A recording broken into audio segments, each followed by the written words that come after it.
Oke guys, jadi di video kali ini gue mau mereview salah satu electric grinder yang pernah menjadi bahan pertimbangan gue di sekitar tahun 2014 atau 2015. Nggak jadi gue beli karena pada saat itu barangnya kosong dan pre-ordernya lama. Gitu ya. Nah, grindernya adalah Wellhome ZD15. Nah, sekilas kalau dilihat dari bentuknya, ya mungkin sebagian dari teman-teman sudah membayangkan satu grinder lain dengan merek yang berbeda dengan ini. Gitu ya. Yang bin hoppernya ada lekukannya. Ya, menurut gua itu sih rebrand dari grinder Wellhome ini ya, di rebrand terus harganya jadi lebih mahal. Nah, langsung aja ketika teman-teman beli grinder ini, teman-teman dapat apa-apa aja gitu ya. Yang pertama sudah pasti grindernya sendiri ya. Terus bin hoppernya sebenarnya nanti terpisah ya. Terus berikutnya ada tempat penampung bubuk kopi yang mana gue tidak pernah pakai. Terus berikutnya teman-teman di sini akan dapat karet bagian base bawahnya. Terus di sini ada semacam karet gitu ya. Ini karet seperti ini untuk dipasang di bagian keluar bubuk kopi. Terus teman-teman akan dapat user manual, quality control card gitu-gitu ya. Dan ini bahasa Mandarin. Jadi kalau yang bisa baca ya bagus, kalau nggak bisa baca nonton video ini sampai habis supaya teman-teman nggak salah pakai. Ya. Terus selanjutnya teman-teman akan dapat dua kuas, yang satu yang kecil, yang satu kayak buat sedotan gini. Nah, ini gunanya buat bersihin bagian dalamnya ya, yang sela-sela ya. Terus teman-teman akan dapat kunci L. Nah, ini kunci L gunanya buat apa nanti akan gue kasih tahu. Jadi ini pabriknya bukan keselip ya. Terus teman-teman akan dapat dua dosing funnel gini ya.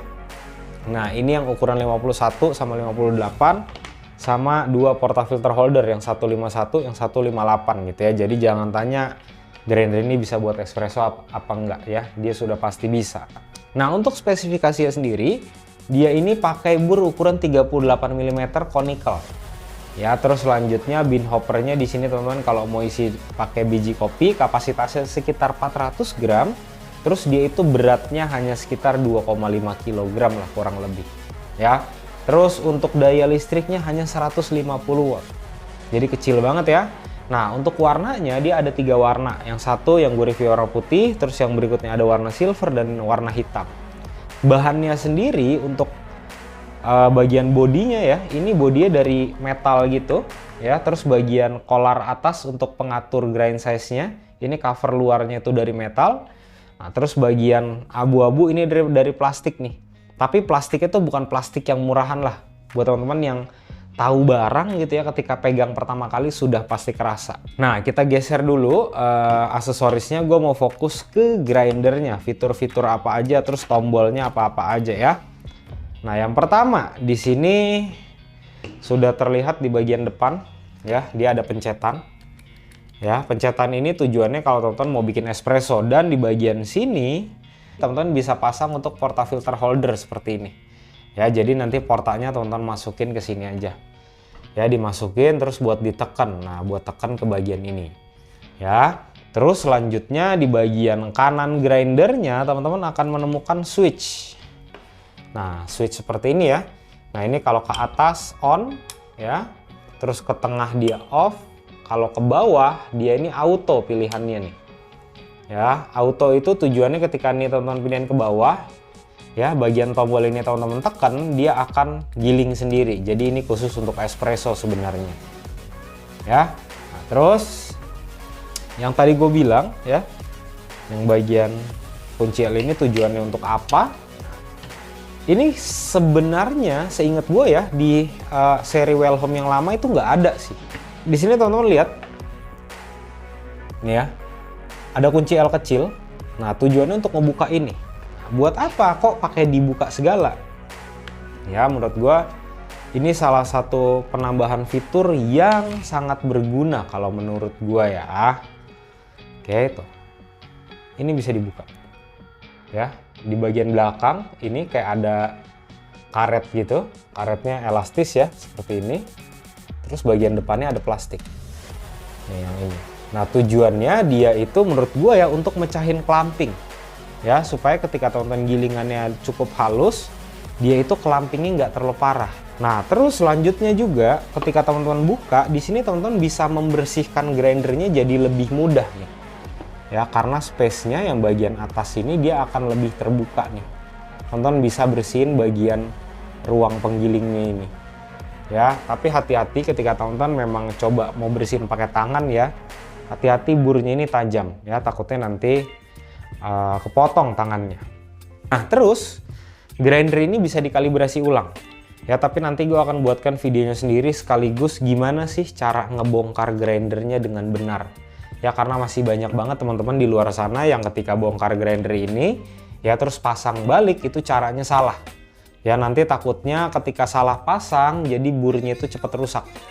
Oke, abis ini gue akan langsung lanjut kasih lihat ke teman-teman gimana konsistensi gilingannya. Oke, lanjut. Oke guys, jadi di sini gue sudah giling ya, grind size itu ada nomor 40, 25 dan 10. Oke, sekarang gue mau kasih lihat dulu yang nomor 40 dulu ya, yang paling kasar. Nih, teman-teman langsung perhatikan di bagian tengahnya. Tuh. Ini nomor 40 seperti ini. Nah, sekarang gue mau lihat ya fines-nya banyak atau enggak. Ini gue tempel gini. Nah, teman-teman lihat. Ini menurut gue yang nempel ini masih kategorinya boulders. Ya, jadi bukan fines. Nah, teman-teman lihat lagi. Ini nomor 40 nih guys.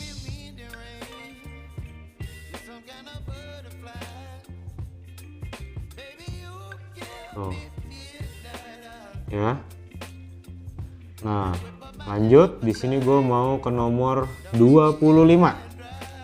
Ini nomor 25.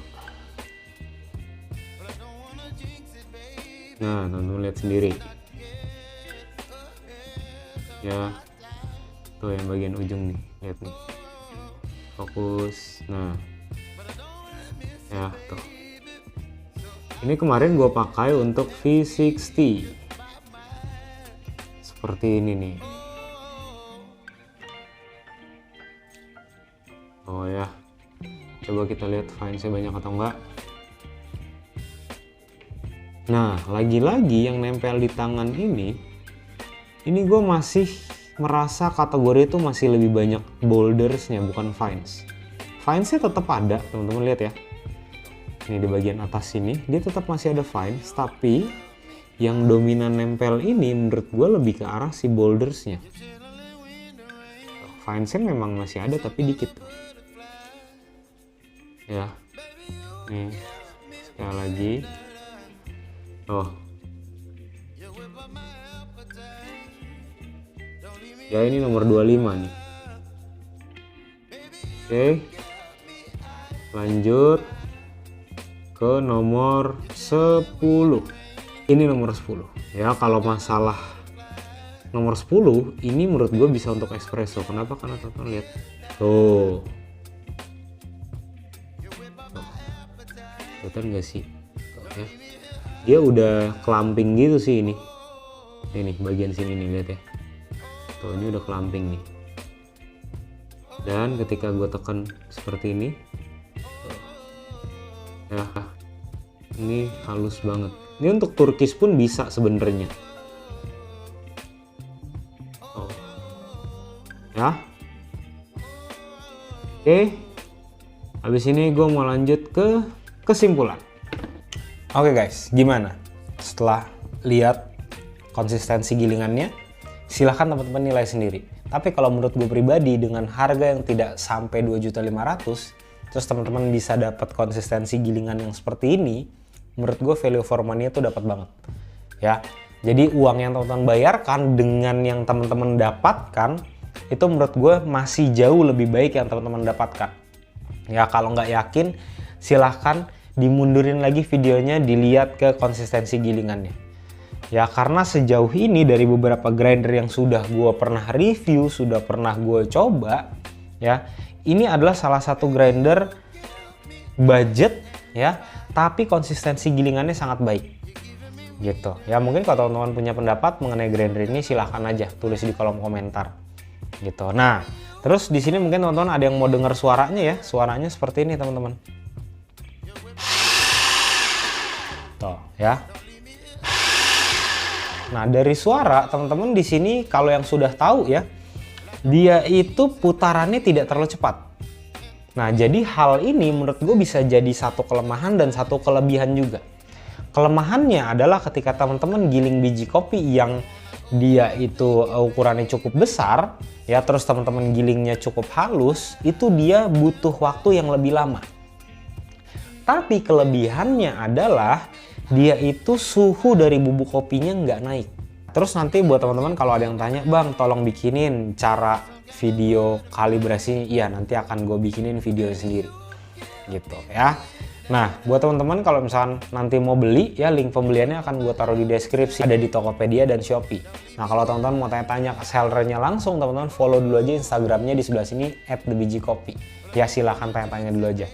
Tapi kalau teman-teman mau tanya-tanya ke gue, boleh banget, silahkan tulis di kolom komentar. Kalau misalnya di kolom komentar gue nggak balas-balas, teman-teman follow Instagram gue di sebelah sini, ya di @remaringka, karena di situ teman-teman lihat aja di linknya ada link Telegram. Ya teman-teman bisa saling sharing gitu ya, entah mau tanya-tanya mengenai apa, nanti kita join di satu grup bareng ya, biar bisa saling belajar juga ya. Oke teman-teman, kalau misalkan nextnya teman-teman punya saran mau bahas video mengenai apa, silahkan tulis di kolom komentar. Oke teman-teman, sampai ketemu di video selanjutnya. Thank you.